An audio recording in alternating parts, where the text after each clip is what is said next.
만나다 시간입니다. 제 옆에는요, 오늘 참 이 얘기 많이 들었어요. 꼭 닮았다, 자매 같다는 행복한 금요일의 엄마 조민희 씨 나오셨습니다. 아유, 안녕하세요. 감사합니다. 안녕하세요. 영화배우 엄마 조민희입니다. 반갑습니다. 네. 기분 좋아라.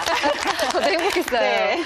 근데 요맘때쯤이면 참 커지는 게 있습니다. 바로 주부들의 한숨소리죠. 뭐 명절 음식도 준비를 해야 되고 선물도 장만을 해야 되고 게다가 이제 어려운 그 시가 쪽 식구들과 또 동서가 있으신 분들은 동서와의 갈등도 굉장히 고민을 많이 하던데 정말로 요맘때 스트레스를 가장 많이 받는 게 또 주부들이 아닌가 싶어요. 그렇죠. 그리고 또 명절 음식을 특히 만들다 보면은요. 네. 너무나도 복잡하고 다양하잖아요. 그래서 우리 주부님들이 명절 한번 보내고 나면 여기저기 쑤시고 아이고 이렇게 골골대는 소리. 그야말로 네.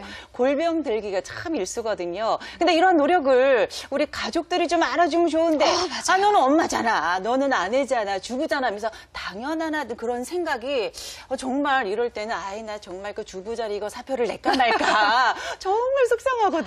낼 수만 있다면 휴가도요. 낼 수만 있다면 애저녁에 냈을 텐데 그렇죠. 소파에 가만히 앉아서 리모컨만 누르고 있는 남편 정말 미울 때 많으시죠. 그리고 주부들의 한숨소리가 깊어지는 게 바로 그 가족들이 이해해주지 못하는 그 부분이 아닌가 싶은데 오늘 우리들의 이 마음을 정말 깊숙이부터 촉촉하게 위로해 주실 분을 오늘 멘토로 모셨습니다. 먼저 화면을 만나보시죠.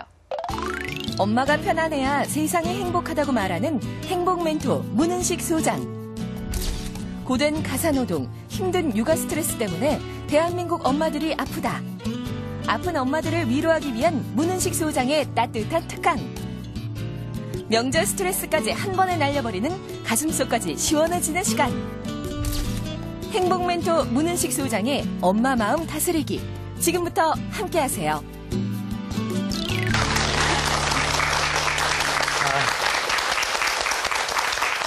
반갑습니다. 네, 안녕하세요. 이렇게 정말 아리따운 우리 엄마들하고 함께 하게 돼서 굉장히 가문의 영광이고요. 오늘 이 시간을 통해서 엄마들이 어떻게 하면 더 행복해질 수 있을까 이제 그런 얘기를 해보도록 하겠습니다. 사실은 1년 중에 가장 바쁜 시간 중에 하나지죠. 뭐 선물도 해야 되고 아까 우리 아나운서께서 말씀하신 것처럼 이제 시댁에 갈 걱정을 하면 지금부터 긴장되고요. 네, 맞아요. 네, 괜히 알백입니다. 네, 추석 연휴 끝나고 나면 그 엄마들은 그 명절이 없었으면 좋겠다 이런 생각을 많이 하시는데요. 저도 동감입니다. 네. 그래서 그러나 그렇게 할 수는 없잖아요.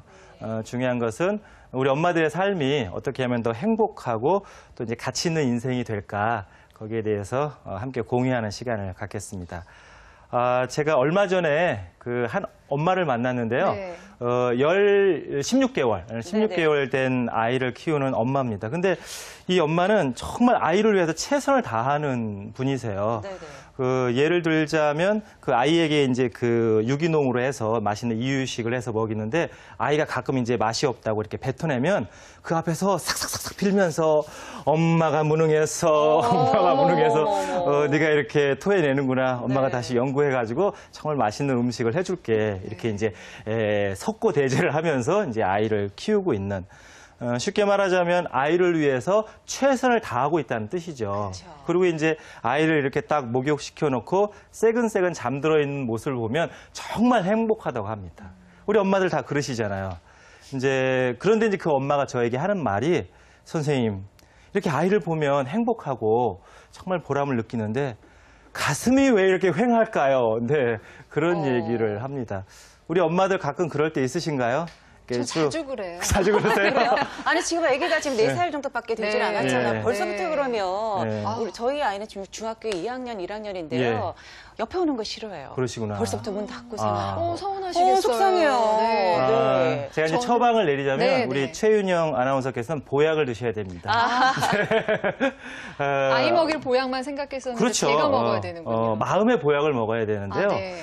그 엄마가 이제 그렇게 가슴이 휑하다, 네. 너무 허전하다 이런 얘기를 하는데 이상하게 제 가슴도 휑한 거예요. 그러면서 이게 이 엄마만의 문제가 아니라 정말 우리 엄마들이 보편적으로 느끼고 있는 감정이겠구나. 이것을 현명하고 정말 지혜롭게 대처하지 못하면 엄마의 삶이 흔들리게 되잖아요. 근데 엄마의 삶이 흔들리면 그것이 그대로 아이들에게 또는 가정에도 미치게 됩니다. 그래서 제가 이제 늘 엄마들하고 상담하고 프로그램도 진행하고 하면서 대한민국 엄마들의 현실에 대해서 좀 이렇게 진단을 해봤는데요. 대한민국 엄마들은 세 가지가 없습니다. 뭐가 세 가지가 없을까요? 없어요? 네, 맞춰보세요. 세 가지가 없는 게 글쎄요. 자기를 위한 시간? 맞았어요. 그거 괜찮아요. 시간이 예, 없어요. 네. 자기를 위한 시간. 시간이 없어요. 정말 네네네. 엄마들은 아침부터 저녁까지 바쁘거든요. 근데 자기 자신을 위한 시간은 별로 없습니다. 네. 네, 또 하나 뭐가 있을까요? 엄마들이 없는 거. 엄마들이 없는 거. 이름이 없이 살아갑니다. 우리 맞아. 엄마는. 누군가 불리니까. 수키 엄마 아니면 네. 철이 엄마 네. 이렇게 한 엄마가 병원에 갔는데요. 그 병원에서 이제 순번을 기다리면서 잡지를 보고 있었는데 최가람 씨 계속 부르는데도 못 알아들은 거예요. 늘 누구의 엄마로만 살았지 자신의 이름을 그렇게 누가 불러주는 경우가 많지 않지 않습니까? 그렇죠. 그렇게 우리 엄마들은 자신의 이름이 없어요. 마지막 하나가 뭐가 없을까요? 글쎄요, 뭐 이름이 없으니까 문패가 없겠죠. 요새는 공동으로 문패를 많이 합니다. 네. 양성평등 뭐 이런 얘기 때문에 우리 엄마들이 없는 것이 보니까 그 자존감이 조금 떨어져요. 자존감. 이름 없이 살고 또 자신을 위한 시간이 없다 보니까 당연히 자신의 인생을 고귀하고 아름답게 바라보는 그게 자존감이잖아요. 그 자존감이 좀 많이 떨어집니다. 맞아요. 그게 아이의 이제 성적이 네. 그냥 네네네. 내가 되고 그렇죠. 남편의 월급이 네. 내가 되는 그런 네네. 경우가 네, 많아져요. 그러다 보니까 동창회에 나갔을 때 그렇게 학교 다닐 때 삐리비리하던 동창들이 이제 좋은 가방을 들고 나와. 네. 그러면 이제 자존감이 급격하게 가방만큼 이제 내가 들고 다니는 가방의 값어치만큼 자꾸 떨어지는 그래서 저희 거죠. 남편은 옆집 아줌마를 못 만나게 해요. 잘하시는 그거 거예요. 해갖고 나를 이렇게 힘들게 하니 네. 만나지 마라. 동창회 나가지 마라. 이런 얘기 굉장히 정말. 현명한 남편이신 거예요. 네. 이렇게 엄마들은 세 가지가 없습니다. 네. 대신 세 가지가 남아요. 뭐가 남을까요? 우라통이 치고 오르고 비교가 되니까. 예, 네. 맞습니다. 첫 번째는 그 우울증이 많고요. 네, 엄마들이 이제 자기 스트레스가 많다 보니까 이제 우울증을 호소하시는 분들이 많고요. 특히 이제 직장 생활하는 엄마들은 이 우울증 때문에 굉장히 힘들어 하십니다. 제가 이제 얼마 전에 상담한 엄마는 그 직장 생활 끝나고 나서 직장 생활하는 엄마들은 한 5시쯤부터 되면 집에 가서 이거 하고 이게 머릿속에 딱 스케줄이 있어요. 근데 이제 그 스케줄대로 진행이 안 되면 말씀하신 것처럼 우라통이 이제 치밀어 오르는 네. 거죠. 이제 이 엄마도 그렇게 이제 집에 가면 늘 그렇지 않으면 엄마의 시간이 너무 뒤로 밀리고 일을 처리할 수가 없어요.